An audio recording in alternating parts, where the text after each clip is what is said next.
He just got the shipment too, man. Right? You know what I'm saying? Got E40, got it.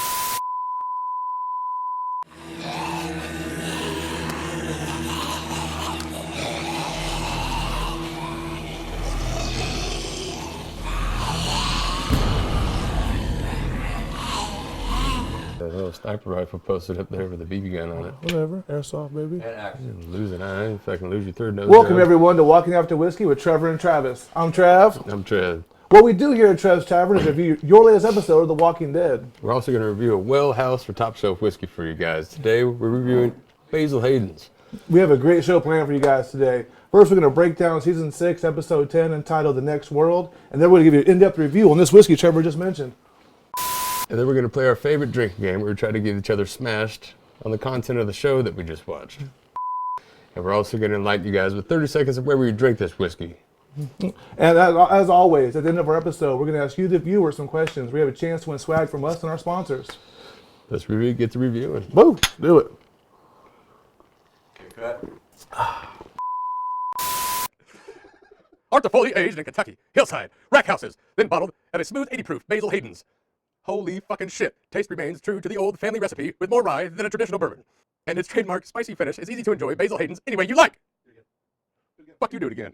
That's it. That's all I got. In action.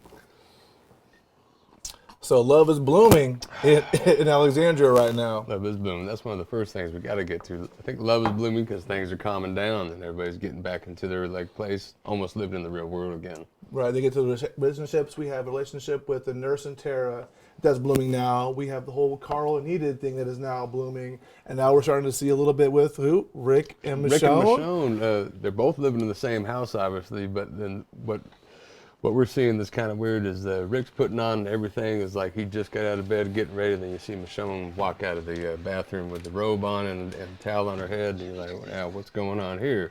Yeah. So supposedly this is 2 months after or something like that, so we'll just go off that till we learn more. Yeah, people question me, but when girls have that towel up like this, they just got busy. That's just got busy hairdo towel. Either that or wearing like some dude's shirt. Hopefully your shirt. Yeah. She's in your house. Yeah. Like when you wear my shirt sometimes, no big deal. Right. So yeah, then we gotta talk about then Enid and Carl. I mean, even though Carl just they just killed her boyfriend now, and she just got back from wanting to leave everybody. She's now starting a relationship with Carl, which she was trying to get into fruition a long time ago. But now she's like kind of latching on to him. She says things. Yeah, she is latching on because she says things like, "Why are we out in the woods?" He's like, so he's sitting there. Because we're kids. That's what kids do. Right. And she don't know. She's still very devastated about her parents dying. But yeah, so.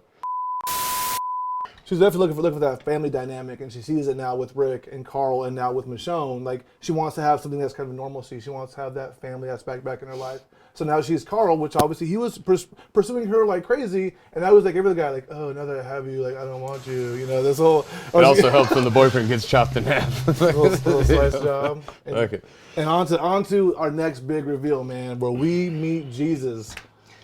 How about that, Jesus? Why is he called Jesus when he comes up to steal your keys and steals the truck from you? Yeah. Holy shit! Holy shit! People mention the symbolism of when he goes, they call me Jesus, and he put his hands out like on the cross and cross his feet. Because a lot of people in the fan forums, a lot of people that read the comic books think that he actually is Jesus. And if you were to come down to people in The Walking Dead, this is kind of how he'd be. He'd be like a purveyor and like a real guy then on the streets with you. Yeah, and he's also becomes a ninja when Rick and Daryl go for that. I don't know how many miles you guess it was. Like maybe it was probably like 3 miles. But the pit stands at least 5 miles. What happened with the truck, by the way? The truck was down, but then somehow as soon as they got the dude out away from the truck, it was running again. I thought it had a flat tire or something. That's what he was trying to mess with, but he was doing something. But then as soon as they got him off, and then he was kicking him off, this and that. They got the truck running again, and then once they're in some field, they hear something on the roof. That fucker's on the roof. And this is one thing we want to see in every movie. If a biker's chasing it, you just turn right. If somebody's on the roof, you hit the brakes, and this fucker comes right off. It's great. Yeah. No, that they get back to like a big format of theirs, which is a little bit of comedy. You know, even though you're in the zombie apocalypse, you have the law of averages. Hurting them up. You got to have a good day every now and then, right? And so not only they try to chase this guy down through a field, but Daryl's like, fuck this, I'm going to go hog tie this asshole, and jumps out the truck, right? And it's all ram, blam, blam, blam, Daryl's rounding up blam. from over here. Yeah, the Okie music comes on, and he's coming up over here with the van.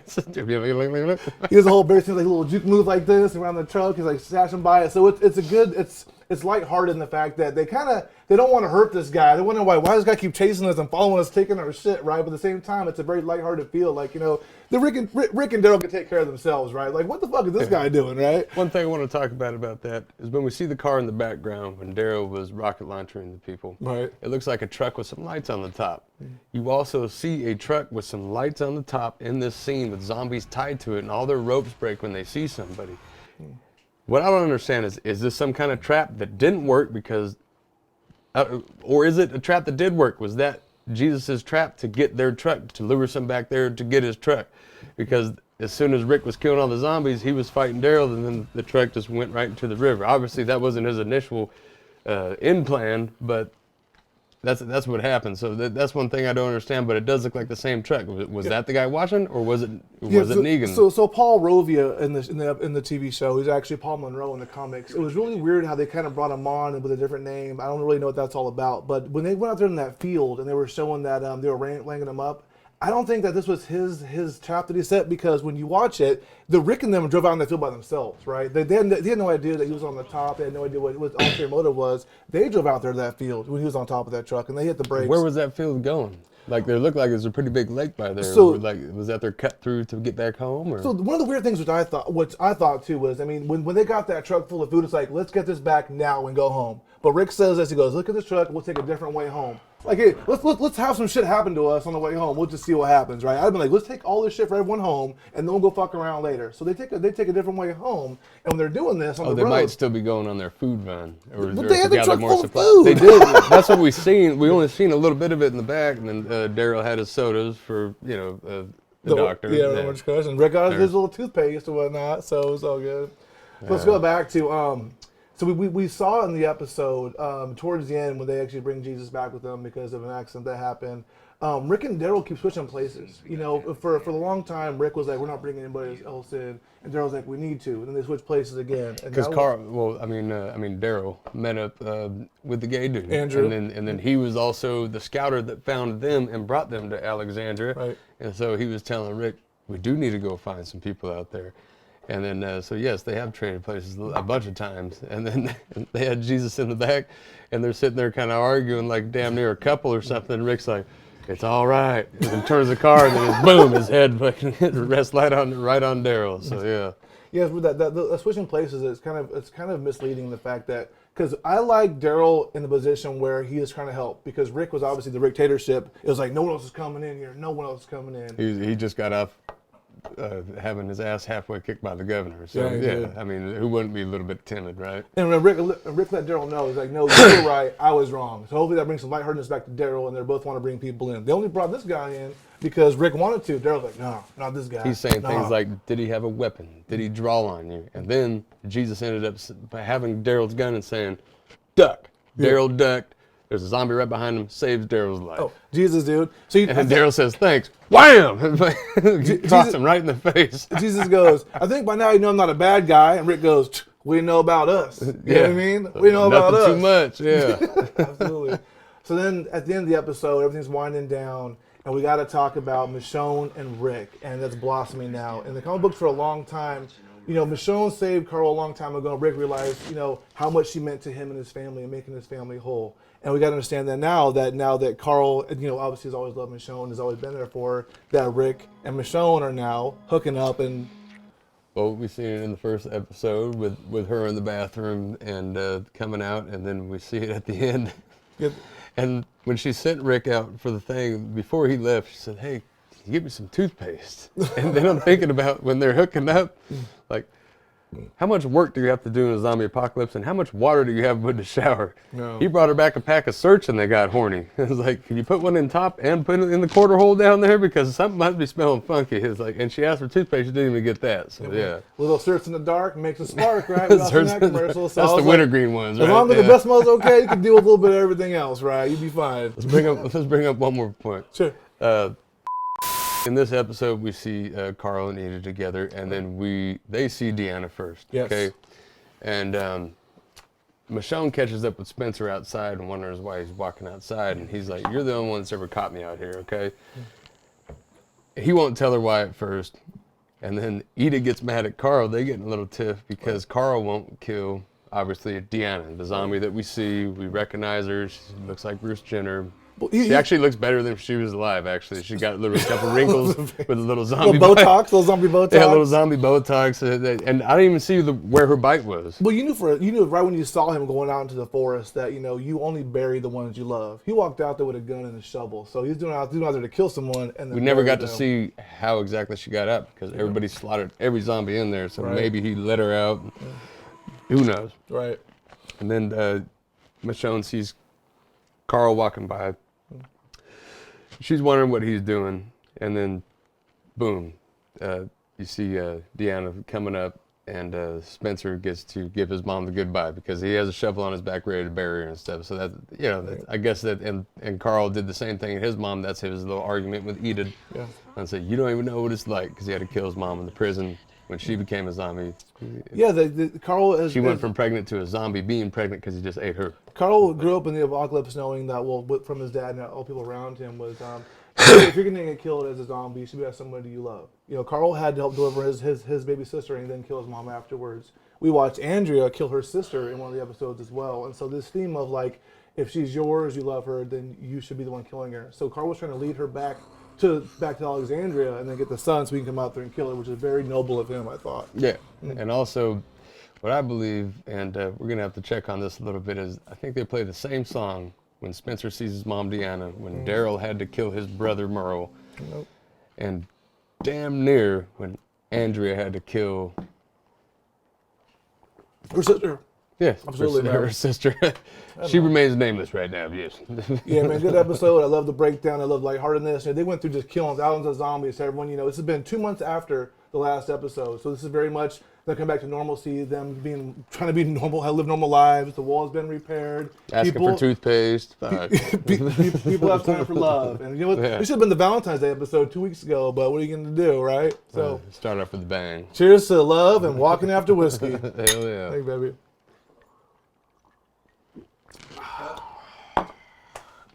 It tastes so whiskey-ish. Ugh.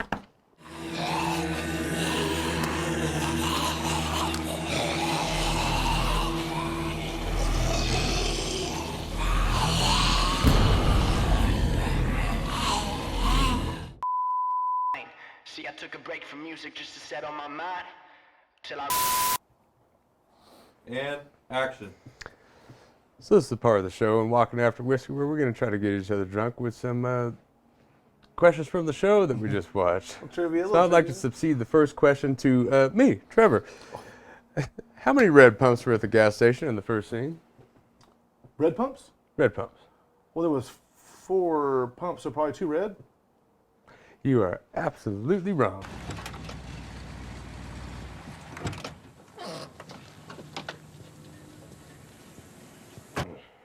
I'll take mine now. So in the show, Jesus introduced himself. What was his real name? Ooh, don't know. We both drink. Paul Rovia.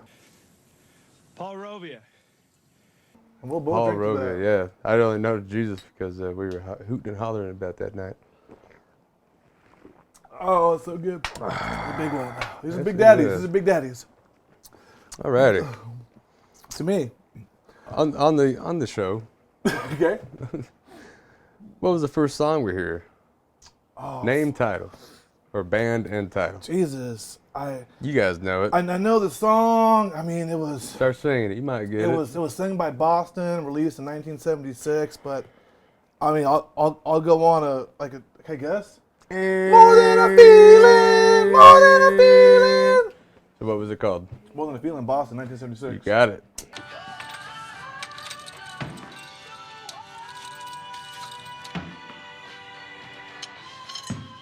Get me. So Michonne asked Rick for one thing. Toothpaste is hard to come by, and she doesn't like toothpaste. She likes two things. What are they? Oh, she asked for baking soda in her toothpaste. Nope. She says she likes two things. Her favorite is baking soda and spearmint, meaning that she doesn't use toothpaste. Spearmint and baking soda. That's my favorite. As soon as I get it, you will. That's just you, big dog. Hell yeah, it's all good. Hell, isn't that all good? Absolutely. Woo. Alrighty. Oh, okay. So here we go. What was the color of Michonne's robe in the first scene when she comes out of the bathroom? It's white. Light blue. Oh, thinking about the head thing. I thought about the head thing earlier. Denise says this is PT. The head thing was white. Yeah. Okay. So Eugene talks to Daryl and Rick as they're leaving. He goes, going to local farms for grain can make our food supply go from scary to what? Don't know. Hunky dunky. Now that there's a criminally underrated grain that could change the game with our food situation from scary to hunky dunky. Hunky dunky. That's right. We both drink. You drink. I got my. You missed one. You got yours wrong too. Yeah. Look, I can't Sorry. fast track high. You're still winning, fucker. I'm going for the big glass. Okay. Yeah. Look, I love this whiskey. This lady is some fucking amazing whiskey. All right, back to you. It is. What color was Rick's shirt in the first scene? When he's getting ready and Michonne comes out of the bathroom. He has light blue jean shirt on. It was Canadian black blue jean shirt. Light blue. It was Green. jean. Teal.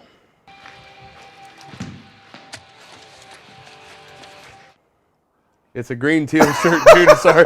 I looked it up like 3 or 4 times. Hey, but you had a bad monochrome monitor. It wasn't LCD, so I beg to differ. It was a jean shirt. It was blue. Okay. So if I get mine wrong, we're both drinking then. So the song when Rick put the CD in the player, the 300M as they drove away from Alexandria, was sang by who, and what was the name of it? It was called Whiskey by Trevor Russell. It's called Action Packed by Ronnie D. Don't. Please don't. Give me the downbeat, Maestro. Nice. All right, no big deal. But because the jean shirt was wrong? Drink half. Okay. Whatever. I'm with Drink that. half. I'm with that.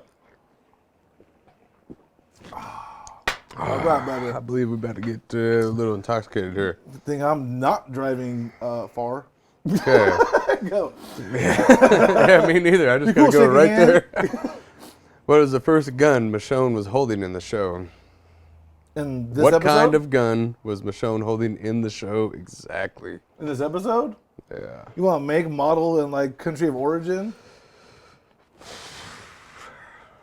I seen her on top of the fence, and she's holding an AR, right?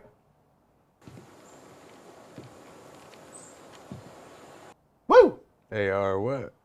Fucking assault rifle, 15 thing. Oh, you got it. Hey, for all you gun owners, that probably was wrong, but it was enough to not make me No, drink. it's AR-15, yeah. Okay, so let's see here. Here we go. Here I got one for you. When they got the getting backed white up in this truck, episode. when they got the white truck from the farm, what was the name of the farm they got it from? And spell it. There was no fucking name of the farm. Is that your final answer? That's my final answer. Oh, some of the farm on the bottom of the door was sorghum, S-O-R-G-H-U-M, sorghum.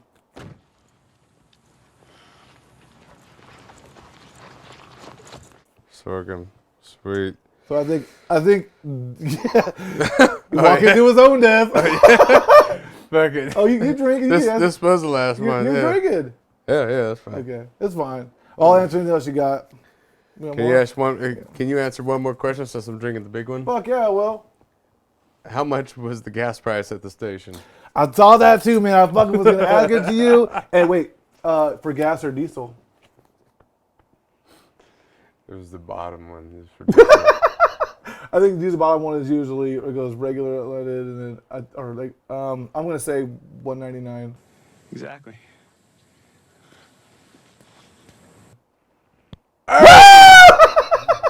Kids, do your homework, Get a and you close won't up. get drunk like this guy. Do your homework. Do your homework. Get a close up on Walking After Whiskey because I'll drink with you, baby. Basil Hayden's is so good that I would drink it just like this. That's good whiskey, man. It's so good. And tonight, we actually had it with chili, avocado, a little bit, a hint of asparagus. No, No. that's just, that was whiskey. Yeah, it was whiskey. Yeah, It was whiskey. I mean, baby. Come on, good shit. Hell yeah. Oh, now we're gonna go to our next segment, which is called 30 seconds of, here at Walking After Whiskey, we don't believe there's bad whiskey anywhere, of course. We drink whiskey all the fucking time. No we have bad 100 bottles whiskeys. back there, but don't film it because we don't even actually have it. Where would you drink this whiskey, Travis? I would drink it with Shaky Camera Hand over here with his mom watching Dirty Harry movies because she's dirty and hairy.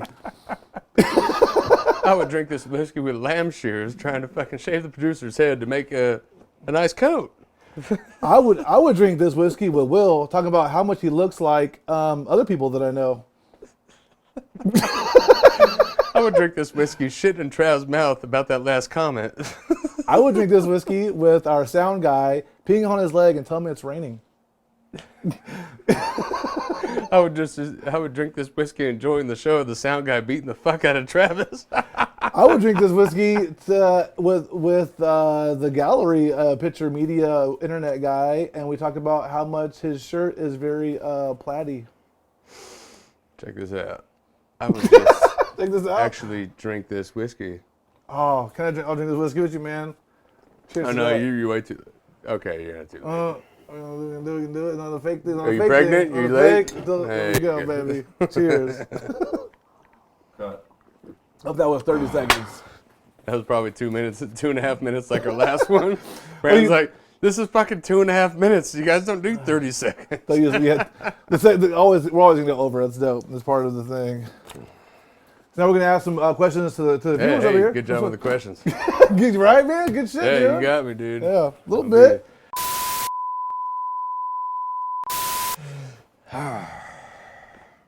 I'll introduce it.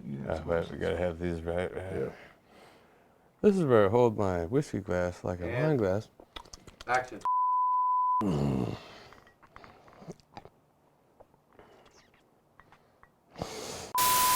This is your Main guy right here. Okay, focus on this one. Focus on Trevor's right boobie. All right. Dude, Hey. that's working out today. That's just very muscular. Okay. Okay, action. Hey guys, this is the part of the show where we ask you the viewer 3 questions. If you get them right, we'll give you swag from us or from our sponsors. Indeed. So here's the first question. In season 1, where did Rick hide when the zombies were eating his horse? Good question. Yeah. Well, thank you, sir. Boomerang. Question 2.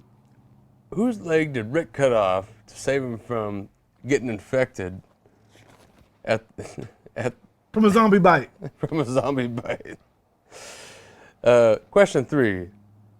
This is one for all zombie movies.